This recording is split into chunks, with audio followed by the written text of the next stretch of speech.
ஒரு விஷயத்த நான் சொல்லிடுறேன். நம்ம குடும்பங்களுக்கு நடுவுல நிறைய குழப்பங்கள் நடந்து போச்சு. அதெல்லாம் நான் மறக்கல. இந்த வீட்டு வாசப்படியை நான் மிதிக்கிறதுக்கு முன்ன எவ்வளவு தயங்கி இருப்பேன், எவ்வளவு யோசிச்சிருப்பேன். அதை நீங்க புரிஞ்சிக்கணும். அதை எல்லாத்தையும் மீறி இன்னைக்கு இந்த வீட்டுக்கு வந்து நான் பொண்ணு கேட்கிறேன்னா அதையும் நீங்க புரிஞ்சிக்கணும். புரியுதுயா, நல்லாவே புரியுது. இத்தனை பண வசதி இருந்தோம், நமக்குள்ள அந்த பிரச்சனைகள் இருந்தோம், எல்லாத்தையும் மறந்துட்டு இவ்வளவு தூரம் என்கிட்ட பொண்ணு கேட்க வந்திருக்கீங்கன்னா எந்த அளவுக்கு உங்களுக்கு நிர்பந்தம் இருந்திருக்குன்னு எனக்கு நல்லாவே புரிஞ்சிருச்சு. ஐயா, நீங்க ரொம்ப கண்ணியமானவர், பெரிய மனுஷன். எத்தனையோ சந்தர்ப்பங்கள்ல நீங்க பெருந்தன்மையா நடந்துட்டு பார்த்திருக்கிறேன், மனசுக்குள்ள பாராட்டி இருக்கிறேன். நான் பழசெல்லாம் பெருசு பண்ண விரும்பலைங்க. இப்ப நீங்க கேட்டீங்களே, அது நடக்கவே நடக்காது. காரணம், என் பொண்ணு பவானி நிறைய படிக்க விரும்புறா. அவ படிக்கட்டுங்க. கல்யாணத்தை பண்ணி அவ படிப்புக்கு இடையூறு பண்ண நான் விரும்பல.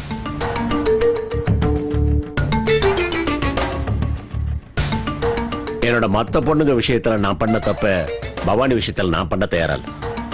ஐயா, பவானியோட படிப்பு ஒரு பிரச்சனையா? அவளுக்கு கல்யாணம் முடிஞ்ச அப்புறம் நாம அது இல்லைங்க. அது மட்டுமே பிரச்சனை இல்ல, அதை விட ரொம்ப முக்கியமான ஒரு பிரச்சனை இருக்குது. அதை பத்தி உங்ககிட்ட பேச எனக்கு ஒன்னும் தயக்கம் இல்லை. ஏன்னா சரோவோட கல்யாணத்தை மாணிக்கத்தோட முன்ன இருந்து நடத்தி வச்சதே நீங்க தான். இன்னைக்கு அந்த கல்யாணத்துல என் பொண்ணுக்கு அத்தனை நிம்மதி இல்லைங்க. அவங்களால எங்களுக்கு அடிக்கடி பிரச்சனைக்கு தாங்க வந்துட்டு இருக்கு. இப்ப கூட இந்த பொண்ணு இங்க வந்திருக்கிறது அந்த மாதிரி ஒரு பிரச்சனையால தாங்க. அதனாலதான் எனக்கு பயமா இருக்குது.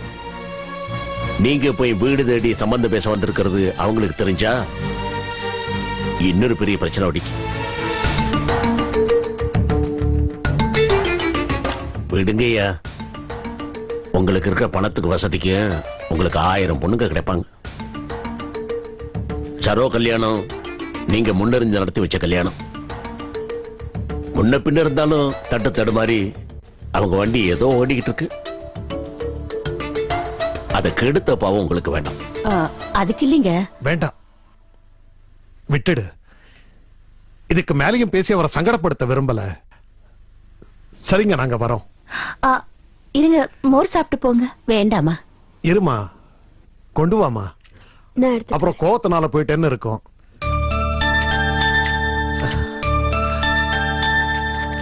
நான் மனசார சொல்றேன், உண்மையிலேயே உங்களை நான் தர்ம சங்கடத்துல ஆழ்த்திட்டேன். என்ன மன்னிச்சிருங்க. பெரிய வார்த்தை எல்லாம் சொல்லாதீங்கய்யா. என்னோட நிலைமையை நீங்க புரிஞ்சுக்கிட்டீங்களே, அதுவே எனக்கு ரொம்ப சந்தோஷம். அதுக்கு உங்களுக்கு தான் நான் நன்றி சொல்லணும். ஏமா சரோ, நீ சென்னை தானே போற, எங்க கூட வாயேன். இல்லைங்க, எங்களுக்கு கிளம்ப கொஞ்சம் நேரம் ஆகும். நீங்க கிளம்புங்க.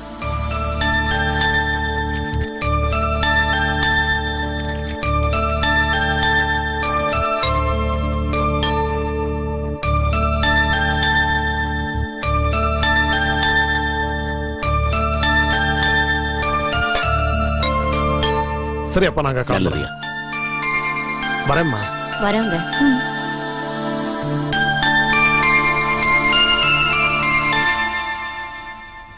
என்னப்பா இது, நம்ப முடியாதெல்லாம் நடக்குது. ஆமா, ஆனா நடக்கிறதெல்லாம் நல்லதுக்கானதான். புரியல. தங்கிட்ட? ஆமாக்கா, அக்கா தங்கச்சி எல்லாம் ஒன்னா மீட் பண்ணோம்ல, அதான் வரவே மனசு வரல. எனக்கும் அப்படிலாம் இருக்கணும் தான் ஆசை. எங்க நான் ஒரு நாள் இல்லாட்டி போனாலும் என் புருஷன் பெஜார் ஆயிடுவாரு. அப்படியா? ஆமா லீலா, இந்த ஆம்பளைங்களை பத்தி நீ என்ன நினைக்கிற? பெரிய இவங்க மாதிரி பேசுவாங்க, டீக்கா ட்ரெஸ் பண்ணிட்டு திரிவாங்க. அது மட்டும் இல்லாம பொண்டாட்டி வீட்டுல இருந்தா தான் இவங்க இந்த மாதிரி எல்லாம் அலைவாங்க. இல்லன்னு வெய்யே, ட்ரெஸ் அழுக்காயிடும், நேரத்துக்கு சாப்பிட மாட்டாங்க, முகமும் டவுனா போயிடும். ஆமாக்கா, கரெக்டா சொன்னீங்க. இவங்களுடைய ஆல்டாப்பே நம்மள வச்சுதான். என்ன சொல்ற? கரெக்ட் தான். இத போய் அவங்கள்ட்ட கேட்டு பாரு, ஒத்துக்கவே மாட்டாங்க.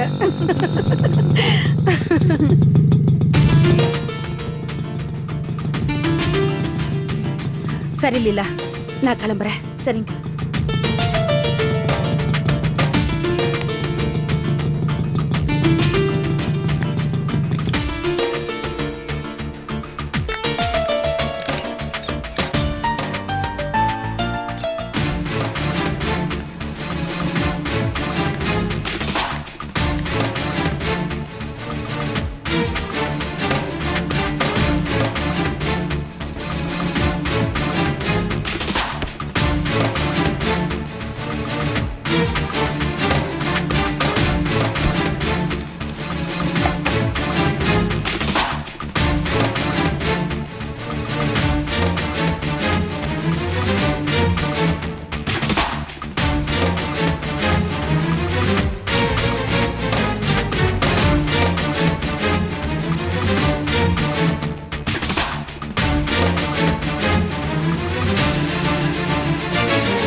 இன்னும் கொஞ்சம் சாதம் போட்டுக்க. வேண்டாமா, போதும்.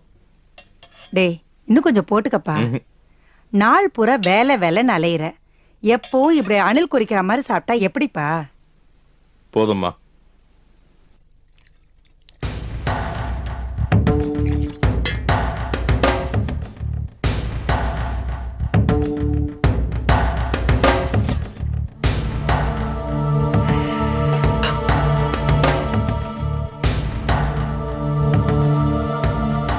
மாணிக்கம், அவளை வர சொல்லிட்டியா? அதான்டா, உன் வீட்டுக்காரிய வர சொல்லிட்டியான்னு கேக்குறேன். சொல்லிட்டேம்மா. சொல்லிவிட்டாச்சா? எப்படிடா சொல்லிவிட்ட? அது செல்வத்தை விட்டு ஃபோன் பண்ணி பேச சொன்னேன். அவன் பேசியிருக்கான். இன்னைக்கு அழகர் குளத்துலேருந்து கிளம்பி வரதா சொல்லியிருக்கான். அழகர் குளத்துல இருக்காளா? ம். இவ எப்படிடா அங்க கிளம்பி போனா? இங்க இருக்காள இந்த வாயாடி சிரிக்குதானோ? அவ வீட்டுல தானே அடைஞ்சு கிடக்குறான்னு நினைச்சுக்கிட்டு இருந்தேன். எனக்கு எப்படிமா தெரியும்? என்னமோ கிளம்பி போயிருக்கா போல இருக்கு. அதுவும் இல்லாம செல்வம் சொல்லி தான் எனக்கே தெரியும். நான் ஒன்றும் கேட்டுக்கல.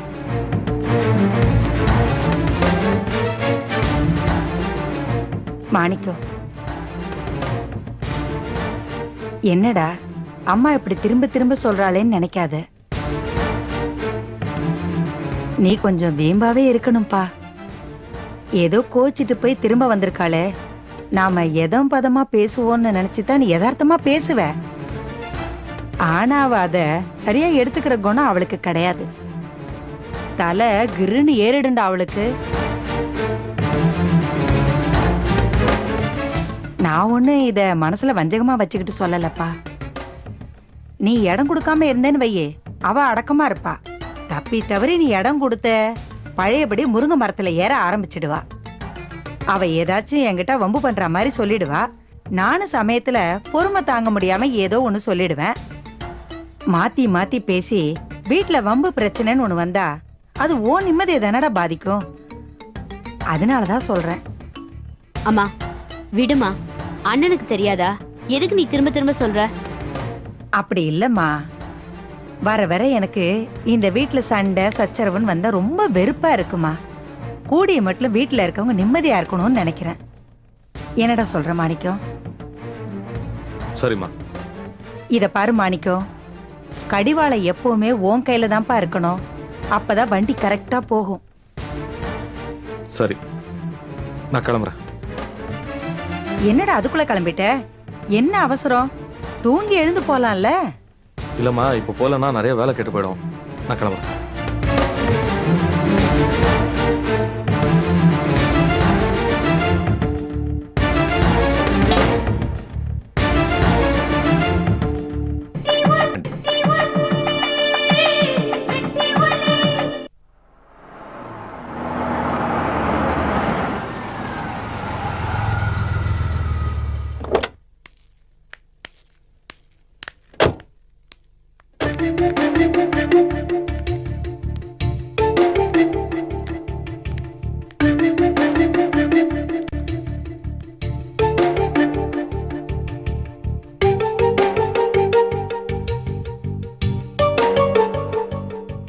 ஒரு கப் காஃபி போட்டு கொண்டாயே. ம், சரிங்க.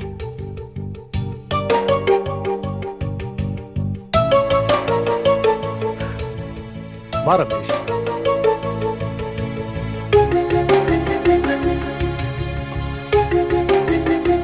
அப்பா என்னாச்சு? இத பாரு ரமேஷ், நீ ஒன்னும் சின்ன பையன் இல்ல, நல்ல மெச்சூர்டா வளர்ந்திருக்க. அதனால நீ ஆசைப்பட்டதை என்னால ஒரே அடியா ஒதுக்கிட முடியாது. ஆனா மனசானாலும் நானும் உங்க அம்மாவும் அழகர் குளத்துல சிதம்பரத்தோட வீடு நோக்கி போயிருந்தோம். ரமேஷ், உனக்கு ஒண்ணு தெரியுமா? நம்மளுடைய அந்தஸ்துக்கு அவங்களால நெருங்க கூட முடியாது. ஆனா என்ன பண்றது, நீ ஆசைப்பட்டுட்ட. பிள்ளைங்க ஆசைப்பட்டுட்டா அதை பெத்தவங்களால நிராகரிக்கவே முடியாது. அதனால்தான் நாங்க அங்க போயிருந்தோம். என்னாச்சுப்பா?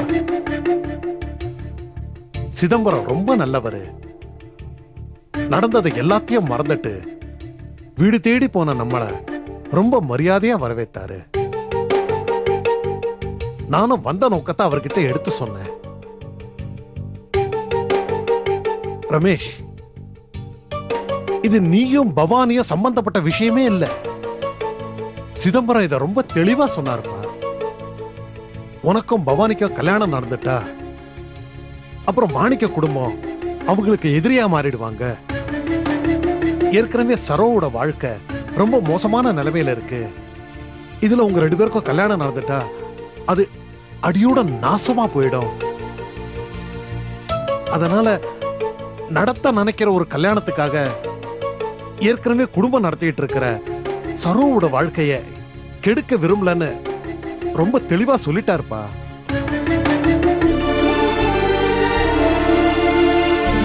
அப்பா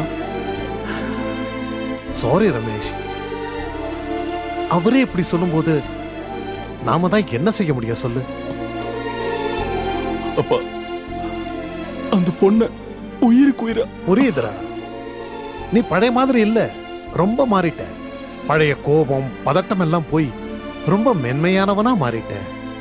அவ மேல நீ உண்மையான பிரியம் வைக்க போய் தான் நீ இப்படி மாறிட்ட.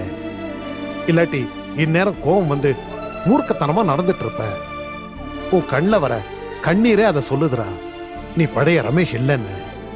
உன்னுடைய காதல் தாண்டா உன்னை மாத்தி இருக்கு. இத பாரு ரமேஷ், நீ முன்னால கோவப்படுவிய, அப்ப கூட நான் இவ்வளவு பயந்ததில்லை. ஆனா இப்ப நீ அழுவுறத பார்க்கும்போது எனக்கே பயமா இருக்குடா. வேணாண்டா, விட்டுரு, நடந்ததை மறந்துரு. எப்படிப்பா? சரி, இங்க இருந்தா கஷ்டம்தான். பெங்களூர்ல தங்கச்சி வீட்டுக்கு போ. அங்க மாப்பிள்ளையோட பிசினஸ் கொஞ்ச நாள் பாத்துக்கோ. கொஞ்ச நாள் அங்கேயே இரு. உனக்கு நானே ஒரு நல்ல பொண்ணா பாக்குறேன்.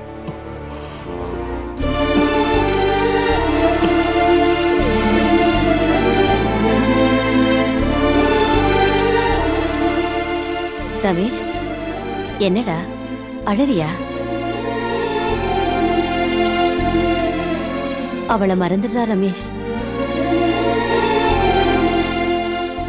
ஏன்பா, இதுக்கு வேற வழியே கிடையாதா?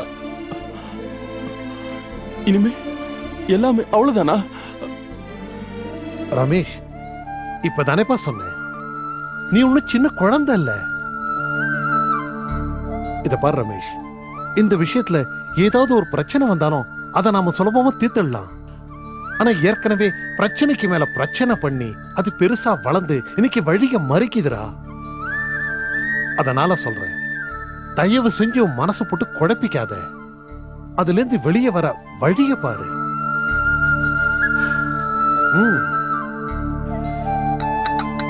இந்த காஃபி குடி, குடிப்பா.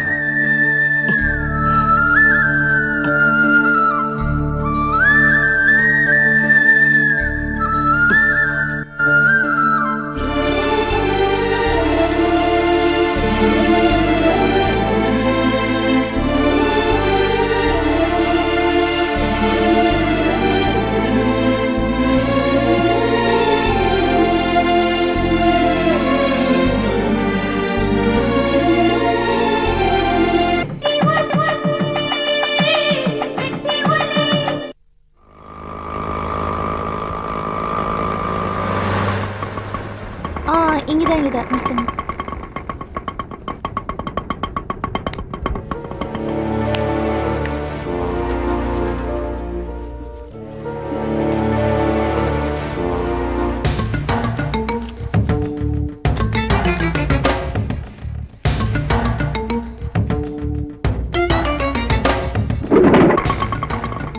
என்னம்மா நீ உள்ள போ, அவ வரா. போ.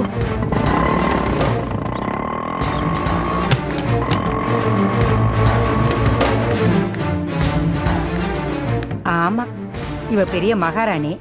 வந்த உடனே அப்படியே எதிர்கொண்டு அழைக்கணுமாக்கும். அதனாலதான் உன்னை வான்னு சொல்லி உள்ள கூட்டிட்டு வந்தேன். சரி சரி வா போலாம்.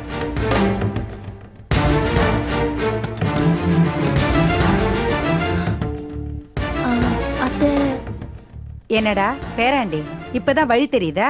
அது கூப்பிட்டு விட்டா தான் வருவீங்களாக்கும். அது வந்து அத்தை. வாடா ராஜா, வா வா வா. செல்லம், என்னடா பாட்டிய மறந்துட்டியா நீ? பாட்டிய பார்க்கணும் தோணவே இல்லையா உனக்கு? செல்லம், பாட்டிய பார்க்கணும்னு அழுதியா கண்ணு? சொல்லு செல்லம். நட்ராஜ், பாட்டி கேக்குறாங்கல்ல, பதில் சொல்லுடா. பாத்தியாடி நிர்மலா, இங்க இருக்கும்போது எப்படி பளபளன்னு பெங்களூர் தக்காளி மாதிரி இருந்த புள்ள கொஞ்ச நாள்ல பாரு ஆளே கருத்து வாடி வதங்கி போயிட்டான் பாரு. பாக்குறதுக்கே எவ்வளவு கஷ்டமா இருக்கு. அநேகமா என்ன பார்க்காம தான் ஏங்கி போயிட்டான்னு நினைக்கிறேன். இத பாருடியம்மா, நீ எங்க வேணா போய் எப்ப வேணாலும் வா. ஆனா என் பேரனை மட்டும் என்கிட்ட இருந்து பிரிச்சு மட்டும் கூட்டிட்டு போயிடாத. பாரு புள்ள என்னமா மாறி போயிருக்கான்னு. முகத்துல இந்த கலையே மாறி போச்சு.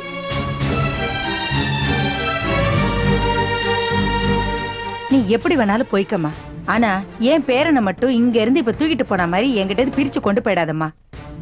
இந்த வீட்டுல இருந்து எந்த ஜீவனையும் யாரும் பிரிச்சுட்டு போயிடக்கூடாதுன்னு நான் அல்லும் பகலும் கடந்து துடிச்சுக்கிட்டு இருக்கேன்.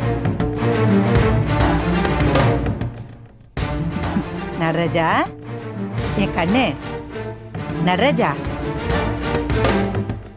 பாட்டி நீ மறக்க மாட்டேல்ல? மறக்க மாட்டேல்ல? மறக்க மாட்டேல்ல ராஜா? இத பாரு, இனிமே மத்தவங்க பேச்ச கேட்டுக்கிட்டு இந்த பாட்டியை விட்டு போயிடுவியா? போமாட்டேல்ல? போமாட்டேல்ல? செல்லம். பாத்தியா நிர்மலா, இவன் என் பேரை நிரூபிக்கிறா பாத்தியா? போமா, போய் இவனுக்கு குடிக்கிறதுக்கு பால் பிஸ்கட் எல்லாம் கொண்டு வா. போமா. என்னடா செல்லம்? சுச்சு என்னையா? அத்தை, என்ன ராத்திரிக்கு என்ன சமைக்கட்டும்? எப்படி எப்படி? ராத்திரிக்கு என்ன சமைக்கட்டும்னு கேட்டேன். என்னத்த? இல்லடிமா, வந்தது வராதுமா நீ சமைக்கட்டுமான்னு கேட்டியா? அப்படியே தேகமெல்லாம் ஓடி புல்லரிச்சு போயிடுச்சு. அதான் உன் புருஷன் வந்துட்டானான்னு பார்த்தேன். ஏன்னா இந்த மாதிரி மாய்மால் எல்லாம் அவன் இருக்கும் போதானே நீ பண்ணுவ. அம்மா, என்னம்மா நீ வந்ததும் வராதுமா இப்படி எல்லாம் பேசாத. அப்புறம் ஏதாவது வம்பாயிட போகுது. எதுக்காக நீ அனாவசியமா வாய் கொடுக்குற? என்னடி பண்றது? நமக்கு மனசுல எதையும் ஒளிச்சு வச்சு நடிக்க தெரியாது. இவ பேசுறத பாரு. உண்மையான அக்கறையோட சமைக்கவான்னு கேக்குறவ என்னடி பண்ணணும்? முதல்ல அடுப்படியை பார்த்து அங்க என்ன நிலவரம் தெரிஞ்சுக்கிட்டு தானே கேட்கணும். இப்படி வந்ததுமே டிராமா போட்டா எனக்கு எரிச்சல் வராது. வந்து இறங்கினதும் உனக்கு எனக்கும் சேவை பண்றாளாம் சேவை. மனசுல இதெல்லாம் நிஜமாவே இருந்திருந்தா உன்னை வீட்டை விட்டு துரத்திருப்பாளா?